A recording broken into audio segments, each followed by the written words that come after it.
بسم الله الرحمن الرحيم. السلام عليكم ورحمة الله وبركاته.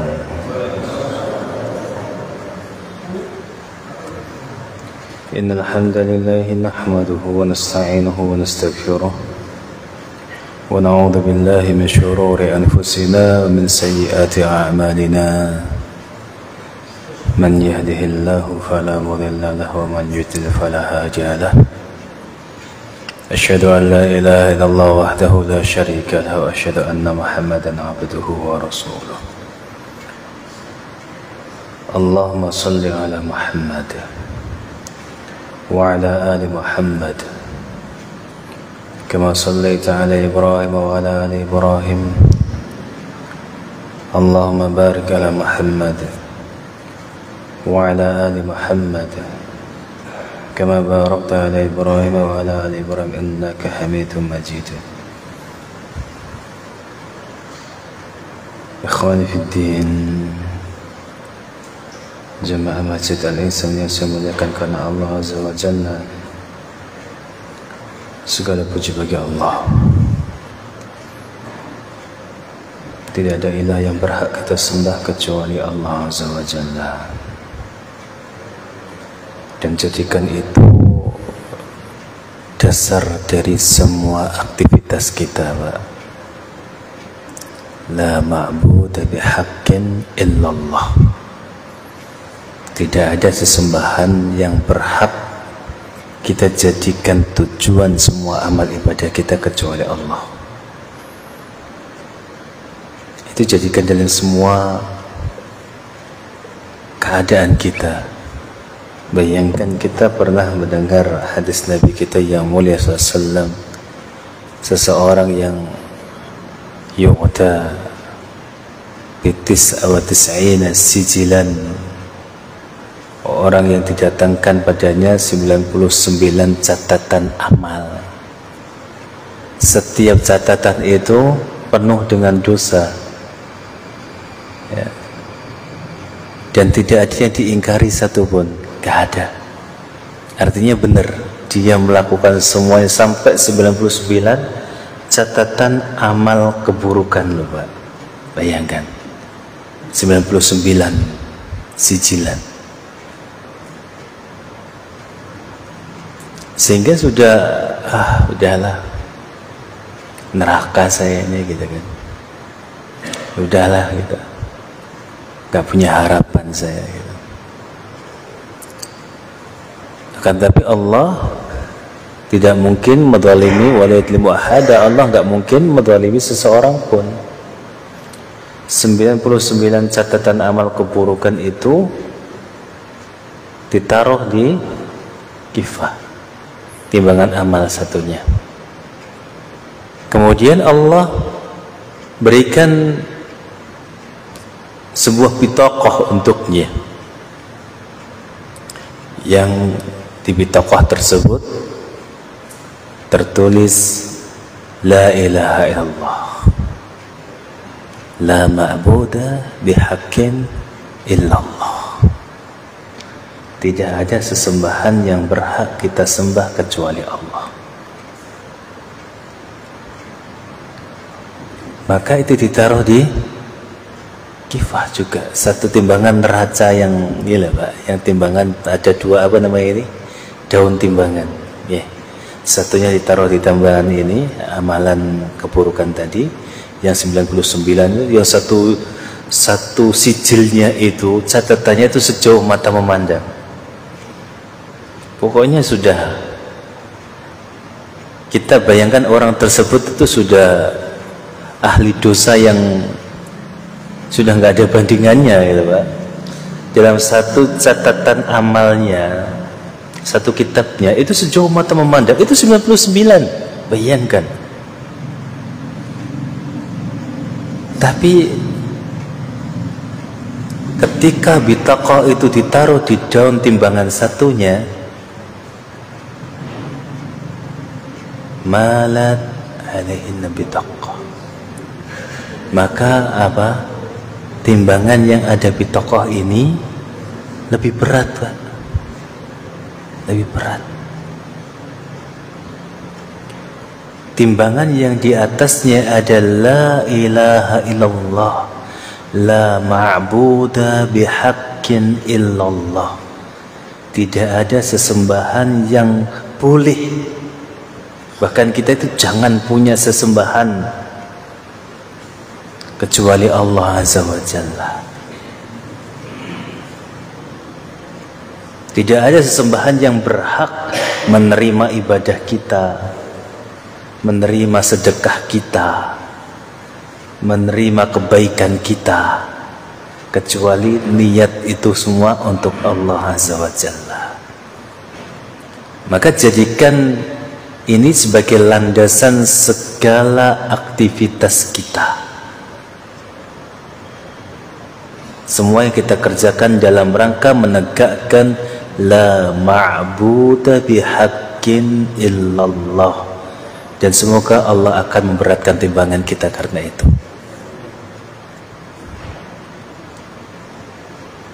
Ya kita oke lah, mungkin kita pendosa, tapi kalau kita kalkulasi mungkin gak sebanyak yang memiliki 99 catatan keburukan, satu catatannya itu sejauh mata memandang gitu kan. Gitu saja Allah rahmati dengan bitaqah yang ada la ilaha illallah gitu. Ya kita husnudzon kepada Allah Azza wa Jalla. Ya Allah, ketika kita niatkan semuanya dalam rangka menegakkan kalimat tauhid la ilaha illallah, semoga itu jadi pemberat timbangan kita semuanya kelak di akhirat. Allahumma amin. Kita kembali pada kitab kita, Kitabul Maram. Monggo diwaspada.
Jazakallahu khairan, barakallahu fikum.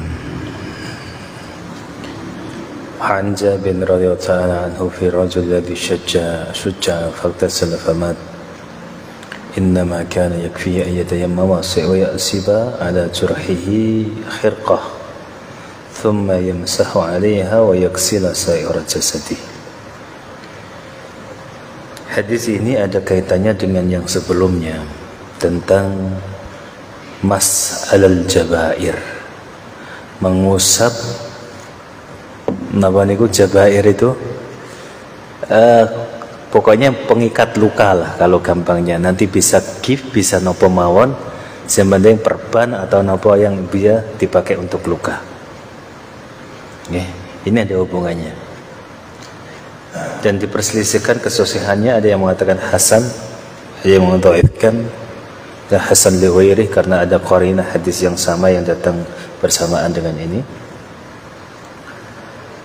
Akan tapi ini maknanya dibahas oleh para ulama tentang mengusap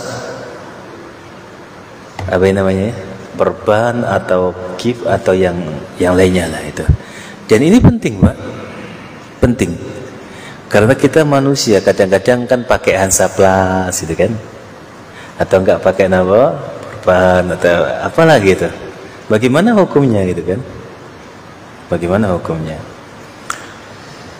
Saya baca hadis yang pertama dulu.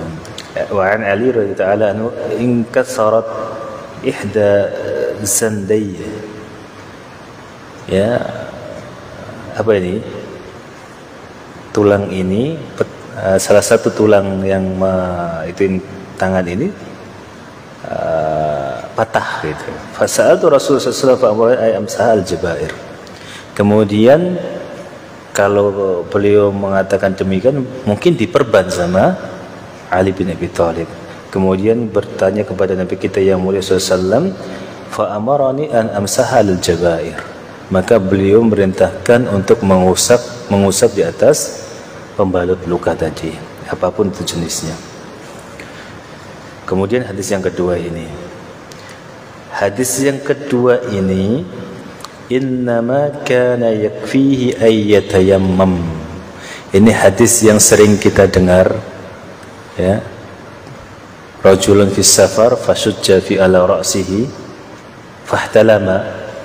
Seorang laki-laki yang sedang bepergian, kemudian terluka di kepalanya, fahtalama, ihtalam, kemudian bermimpi, kemudian bertanya kepada sahabat-sahabatnya, ya, hal indi atau halli rukhsah, apakah aku boleh mengambil rukhsah?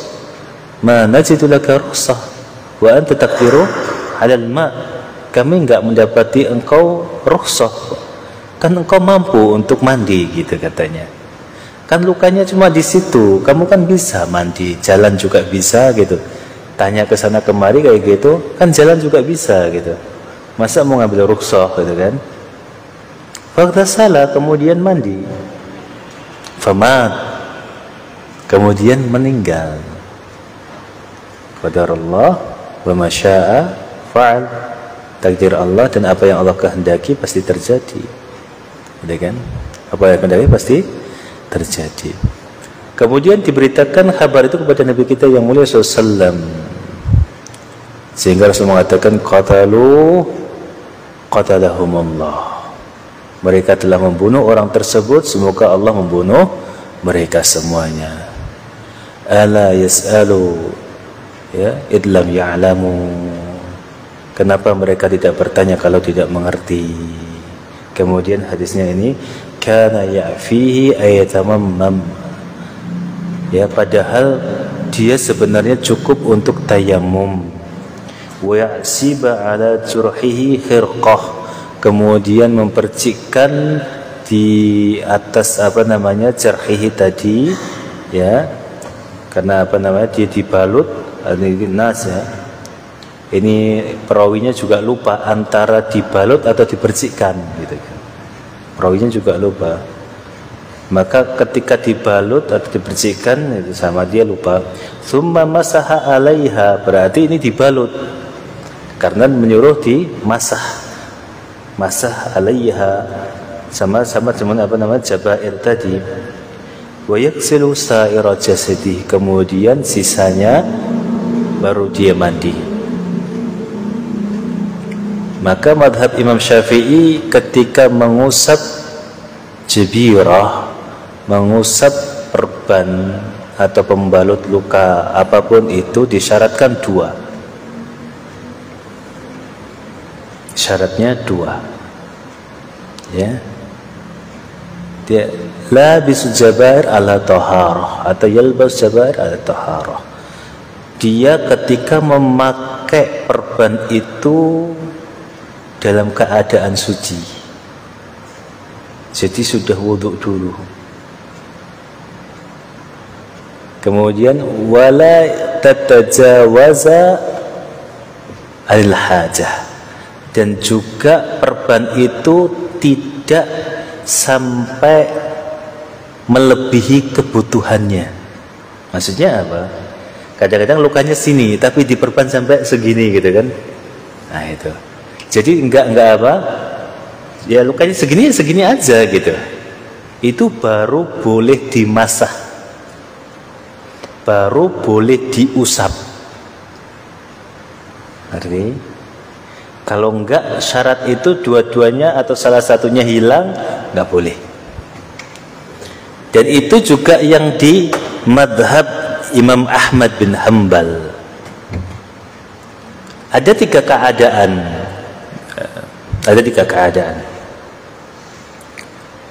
Yang pertama, keadaan yang pertama Bang ya, yang tadi, ketika dia memakai perban sebelum memakai sudah wudu, dan perbannya cukup seperlunya saja, nggak sampai kemana-mana gitu kan. Katanya luka di sini aja, maka itu boleh diusap, cukup diusap. Selain itu nggak, ikut hadis yang bawah.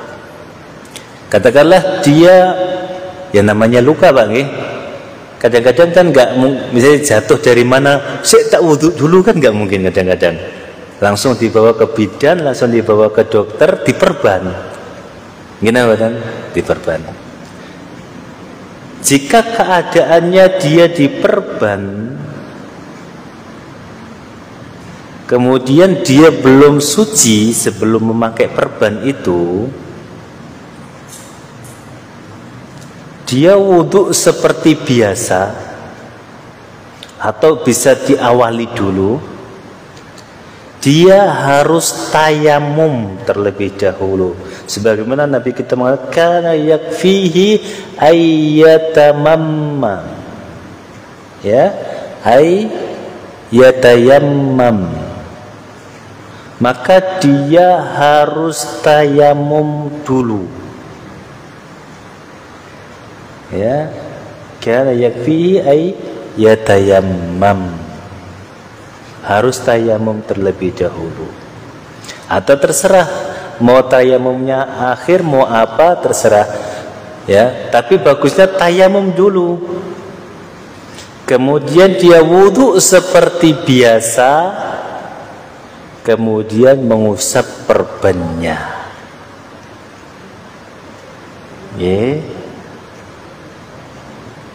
Wudhu seperti biasa, kemudian mengusap perbannya. Itu pun ketika kita mau mandi wajib, sebagaimana tadi, cukup dia tayamum terlebih dahulu. Ya, kalau jenengan misalnya lukanya itu bisa dibuka, tapi memang nggak bisa kena air, jenengan tayamum dulu baru diperban. Tapi kalau sudah terlanjur diperban ya tayamum nggak masalah. Tayamum dulu sebagai ganti yang di bawah perban. Tayamum dulu. Ini harus Pak jenengan. Pernah nggak jenengan gitu? Atau cuma usap aja gitu? Hah? Baru tahu. Sebenarnya dalil ini kan sudah kita sering baca gitu. Cuma jarang dijelaskan, jarang dibahas. Tayamum dulu sebagai ganti yang tertutupi perban. Kemudian jenengan wudhu seperti biasa. Ketika giliran itu cukup dipercikin atau jenengan usap. Selesai. Mandi pun sama, sebagaimana Nabi kita yang mengatakan, kana yakfihi ayyatayammama wa ya'asibu ala jarhihi khirqatan minal ma', ya, summa masaha 'alaiha summa ghasala sa'ira jasadihi. Cukup dia tayamum terlebih dahulu, kemudian diusap di lukanya, kemudian apa? Ya sudah, yang sisanya mandi gitu, yang nggak kena luka. Dan keadaan yang ketiga, ada orang yang pakai pembalut luka itu dalam keadaan suci, wudhu dulu, tapi memang katanya ketika pas lagi luka itu masih suci gitu kan, kemudian dibalut tapi melebihi batas. Katakannya lukanya di sini, luka di sini, entah bagaimana caranya, Dokter itu give semua gitu kan. Padahal lukanya cuma di sini gitu kan. Tapi di give semua. Di sini separuh, semua di give. Ya. Maka ini sama dengan yang tadi, yang kedua. Jenengan nggak boleh cuma diusap give-nya. Tayamum terlebih dahulu sebagai pengganti ini, karena ini melebihi batas. Kalau jenengan apa namanya pas hadas ya, ini melebihi batas. Cukup harusnya kan cukup segini gitu kan, tapi kan nggak bisa. Give-nya itu kan mungkin segini gitu kan, nggak bisa dipotong-potong gitu kan. Padahal lukanya cuma di sini. Nah, jenengan nggak bisa hanya mengusap di atas give-nya, nggak bisa. Karena sebenarnya ini nggak ada kebutuhan untuk di give, cuma sebelah sini. Maka yang sini butuh jenengan sucikan dengan tayamum. Satu-satunya syarat tayamum. Jadi ini kita kenapa Ibnu Hajar Al-Asqalani memasukkan ini di bab tayamum, padahal beliau nggak menyinggung tentang tayamum yang tadi juga. Tapi memang para ulama madhab ketika membahas ini memasukkan pada bab tayamum untuk menutupi harusnya anggota badan yang wajib dibersihkan, wajib disucikan ketika wudhu, gantinya ya tayamum, karena kita nggak bisa membukanya. Paham Pak? Jadi jangan cuma diusap, ditambahi tayamum. Madhab Syafi'i pun demikian Pak, karena Imam Syafi'i mensyaratkan dua yang boleh mengusap ketika memakainya dalam keadaan suci dan perbannya tidak melampaui batas, tidak melebihi batas. Jadi ketika perbannya melebihi batas, ya dia nggak bisa diusap saja. Atau dia memakainya dalam keadaan belum suci, ya nggak bisa diusap saja. Harus ditambahi tayamum. Paham Pak? Paham Pak? Masya Allah, seperti itu Pak. Jadi ini ketika kita tahu suatu perkara, ya ketika Allah mentakdirkan kita, naudzubillah min dzalik gitu kan, kita ditakdirkan mungkin luka yang membutuhkan diperban, jenengan bisa amalkan. Kalau memang dokternya bisa dikasih tahu, dok diperban yang secukupnya aja. Oh nggak bisa Pak, ini harus, ya nurut gitu. Jangan nggak nanti saya susah wudhunya. Enggak, nurut jenengan. Jangan itu. Kalau emang dokternya bisa dikasih tahu, dok ini segini saya, oh ya udah nggak apa-apa segini aja Pak, nggak masalah. Maka nggak masalah. Tapi kalau dokternya mengatakan ini harus begini, ya nurut, jangan maksa. Tapi kita memakai cara apa? Yang kedua atau yang ketiga. Karena syaratnya jenengan boleh mengusap di atas perban itu dua. Make jenengan dalam keadaan sudah wudhu, sudah suci belum hadas, dan juga tidak melebihi batas lukanya, sesuai kebutuhannya saja. Kalau enggak berarti jenengan harus tambahi tayamum. Harus ditambahi tayamum.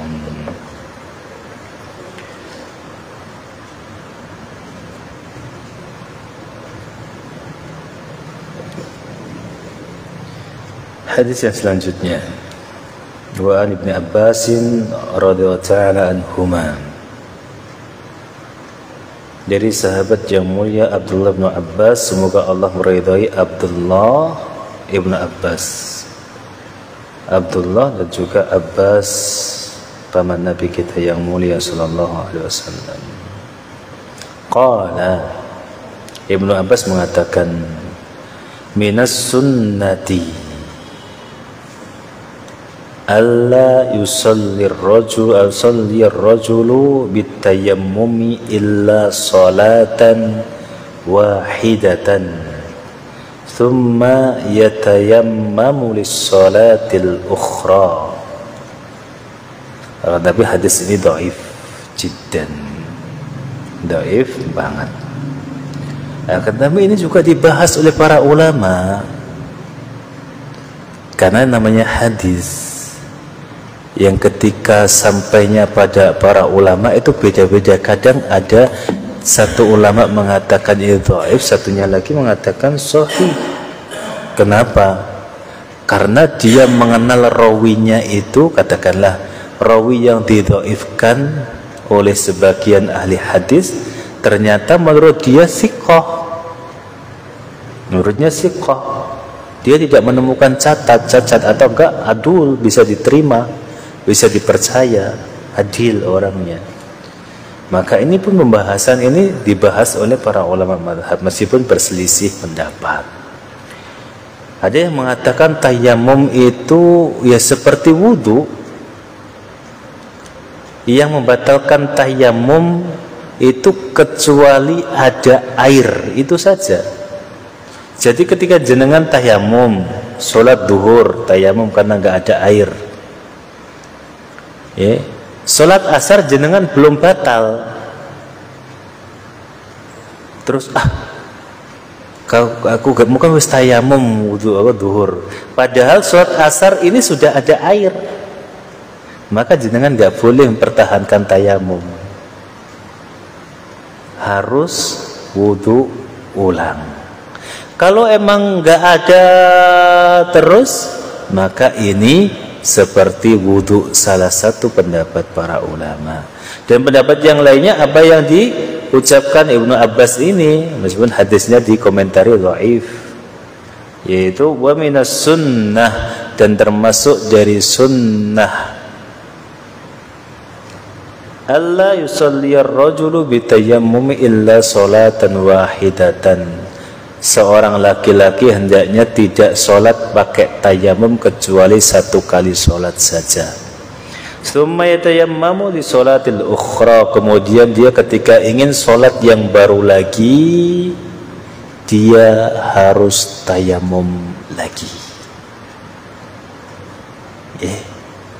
Manapun yang jenengan kuatkan, ambil, maka terserah. Karena para ulama juga ada mengatakan pendapat bahkan lebih kuat, tayamum itu kan seperti wudu. Selama belum ada air, maka kalau dia sudah masih suci dengan tayamumnya, ya bisa dipakai untuk sholat berapapun sholatnya. Yang membatalkan tayamum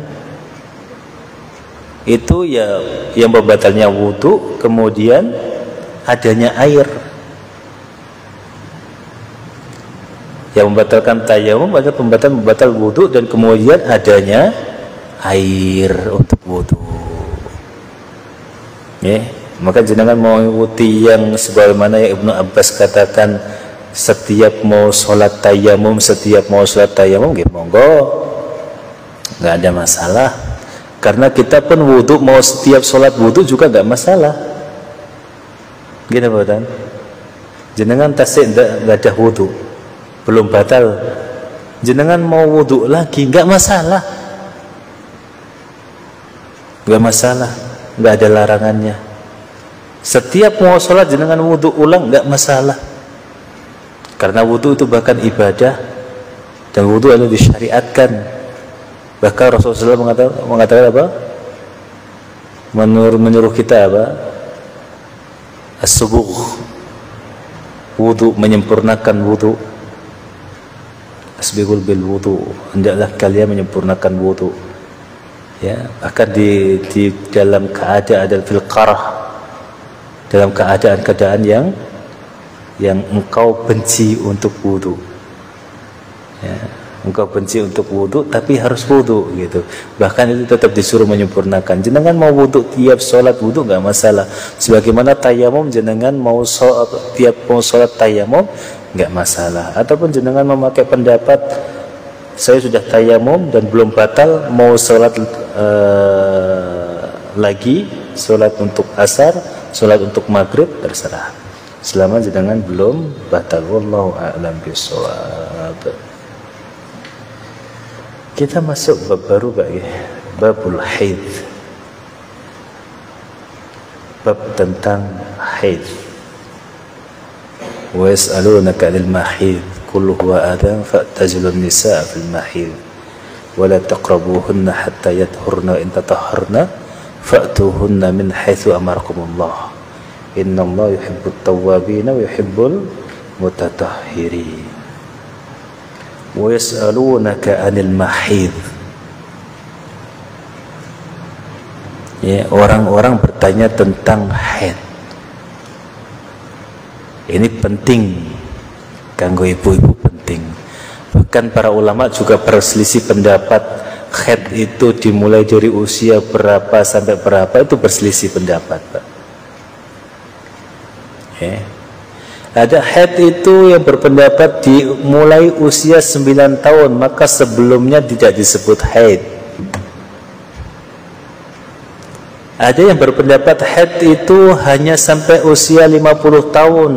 Lebih dari 50 tahun tidak dikatakan haid. Ada yang berpendapat lebih apa? Seluruhnya. Karena tidak ada batasan di sana, maka ada yang haid sebelum usia 9 tahun ya dikatakan haid. Ada yang haid yang lebih dari 50 tahun juga dikatakan haid. Ya. Jadi pendapat yang lebih kuat insya Allah, karena memang nggak ada batasannya, nggak ada batasan. Kalau usia lebih dari 50 tahun masih keluar haidnya ya haid, kecuali memang sudah masuk menopause. Kalau menopause itu ya udah nggak haid gitu kan. Dan darah haid itu ada ciri-cirinya, ya mungkin kita sebagai laki-laki nggak tahu gitu kan, karena nggak pernah ngecek. Yang ngecek kan istri-istri kita. Jadi darah haid, yang ketika darah haid itu para ulama memberikan penjelasan, darah haid itu aswad, kemudian apa, lahurih, dia itu hitam dan ada baunya, hitam dan ada baunya. Itu darah haid. Ya. Maka kita harus bisa membedakan, sebagaimana apa namanya, para para sahabiat dulu gak malu bertanya tentang haid, ya tanyakan gitu. Ya, ada namanya darah istihadah, ada namanya darah haid. Apa membedakannya? Dengan tahu kalau darah haid warnanya hitam ada baunya, kalau merah cerah kemudian nggak berbau maka nggak haid. Dan ini macam-macam, mudahnya juga macam-macam. Mudah itu apa? Mudah itu masanya macam-macam. Ada yang mengatakan kalau kurang dari 3 hari nggak dikatakan haid. Ada yang sehari udah haid. Ada yang mengatakan batasnya sampai 7 hari. Ada yang batasnya sampai setengah bulan. Ya. Maka kita ambil pakai tengah-tengah lah. Paling banyak haid itu 2 pekan. Paling sedikit sehari. Daripada kita ikut khilaf, ada yang mengatakan 3, ada yang mengatakan 7, ya kita pakai semua pakem itu. Paling dikit 1 hari, paling banyak 15 hari. Selebihnya dihukumi istihadah. Apa? Istihadah 15 hari. Dan kadang-kadang wanita haid itu karena memang tidak begitu mengerti hukumnya, terkadang banyak utang sholat ketika pas haid dan tidak dibayar. Karena umumnya wanita itu sholat di rumah dan agak ngaret. Katakanlah adzan duhur itu jam setengah 12 atau jam 12. Sudah adzan ini, masuk duhur. Sampai jam 1 beliau belum sholat. Ketika mau sholat datang ke kamar mandi, pipis, kemudian melihat ada darah, sehingga gak jadi sholat karena haid. Dia ngeceknya jam 1, Padahal sudah ada masa 1 jam untuk sholat kan, baru dicek jam 1, sehingga dia nggak sholat duhur. Maka ini nggak usah cari alibi. Mungkin bisa jadi keluarnya udah tadi kan udah banyak gitu kan, keluarnya jadi jam 12 atau jam 11, yang ini nggak usah cari alibi. Anggap aja sholat duhur itu hutang, itu lebih selamat. Jenengan punya hutang sholat duhur, karena ketika pas mau sholat duhur jam 1 tadi, jenengan cek ternyata ada darah haidnya, belum sempat sholat duhur. Maka diingat-ingat, dicatat punya hutang sholat duhur, ya. Dan sebagaimana Rasulullah SAW bersabda, ya, ketika ada orang tidur dari sholatnya, ketiduran atau dia lupa, fasalli idza dzakaraha, maka dia sholatlah ketika dia ingat. Itu namanya qada sholat. Qada sholat. Jadi ada qada sholat tuh bukan berarti enggak ada qada sholat sama sekali ya Pak ya. Ada qada sholat. Kalau jenengan katakanlah dari usia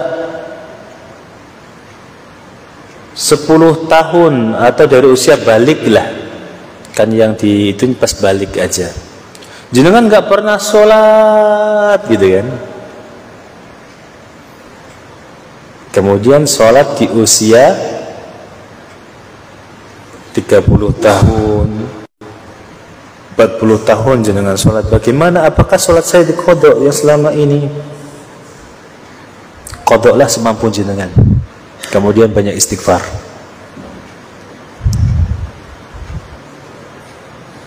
Katakanlah jenengan mau kodok sebulan, itu kodok, terserah tambah atau banyak sholat sunnah untuk itu terserah. Kalau jenengan mau kodok, kodok. Kalau jenengan mau milih apa namanya, milih banyak istighfar, perbanyak istighfar, kemudian banyak sholat sunnah. Tapi lebih selamat jenengan bantu dengan qada sholatnya, bantu seingatnya jenengan. Katakan jangan lupa, saya dulu itu berhenti sholat tahun kapan ya gitu, ya. Atau mungkin saya ingat oh kayaknya saya baru setahun deh gitu gak sholat. Jenengan bisa dikodok selama setahun ninggalin sholat itu, jangan kodok. Itu lebih selamat daripada jenengan menggantungkan sesuatu yang tidak pasti jenengan kodok, ya. Innallaha ghafurur rahim, Allah maha pengampun, maha penyayang. Kalau melihat kesungguhan jenengan mau kodok, bisa jadi Allah ampuni semuanya lah. Jenengan sudah meninggalkan sholat, gak tahu sampai lupa berapa tahun ya saya gak sholat itu. Mau sholat, jenengan berusaha untuk mengkodok yang sebisanya, bisa jadi Allah ampuni semua dosa itu loh Pak. Itu cara merayu Allah Azza wa Jalla. Karena hukumnya sama, siapapun yang nasiya anis sholat, yang lupa dari sholatnya, kemudian ingat mau sholat, dikodok, dikerjakan idza dzakaraha, ketika dia ingat. Sama kan gitu. Orang lupa sholat, wingi aku gak sholat duhur gitu kan, dikodok seketika itu sholat duhur Pak, meskipun waktunya maghrib, kodok langsung.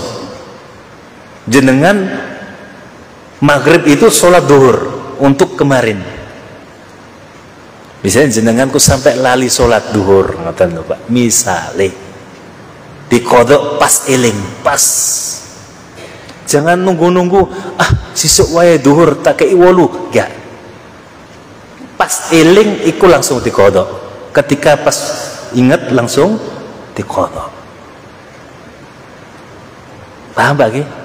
Meskipun waktunya jenengan jam 12 bengi-bengi, pas kelop kedop eling, wingi aku gak sholat duhur lali kan, jenengan qadha sholat duhur karena dikerjakan ketika dia ingat. Hukumnya sama seperti dalam satu tahun. Yes, seingatnya, maksudnya seinginnya jenengan. Susah kan untuk mengqadha semuanya, tapi barangkali dengan itu jenengan bisa merayu Allah, gak ada salahnya, gitu kan? Jenengan mau sholat, ketika pas ingat pas tobat tuh langsung sholat terus, ya Allah, seharian tuh sholat aja terus untuk qadha yang setahun tuh gak masalah, gitu kan? Kesungguhan yang benar-benar bentuk dari taubatan nasuha, penyesalan.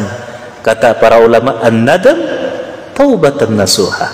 Penyesalan itu adalah benar-benar taubat yang benar. Karena kalau orang ada taubat tapi nggak nyesel, itu belum benar taubatnya. Orang taubat itu pasti nyesel, Pak. Orang taubat mesti nyesel. Kan jarang. Iya, kadang-kadang ada orang taubat yang tadinya minum tobat, ya, wis gak balik minum tobat malih. Tapi nggak nyesel sama sekali, malah bangga, pengen aku kok cuma sak liter, orang liter, wah, bangga, nggak ada penyesalan, itu nggak tobat. Tobat itu harus dihitung penyesalan, jangan diucapin lagi, kunci rapat. Allah itu mengampuni seluruh yang berdosa kecuali apa? Mujahirun, orang yang suka mengumbar dosanya. Tadi malam aku ngene, padahal gak ada wong roh, malah diceritakno dosanya ini kok. Nggak akan diampuni sama Allah orang seperti itu. Makanya para ulama, an-nadimu taubatun nasuha. Orang yang menyesal itu dihukumi tobat yang benar-benar tobat. Nyesel temenan. Bukan malah apa? Oke lah jenengan nggak balik, tapi nggak ada penyesalan, belum tobat. Ya, katakanlah jenengan terikat dengan riba, gitu kan. Tobat ini, tobat udah balik, udah nggak meninggalkan semua riba, tapi dia itu mengenang-enang bagaimana kesuksesan dia, diceritakan bagaimana, nggak ada penyesalan sama sekali. Bukan tobat namanya, karena tobat adalah dia harus menyesali perbuatannya tersebut dan juga tidak kembali, itu taubat. Bagaimana kalau setahun nggak sholat, 10 tahun nggak sholat?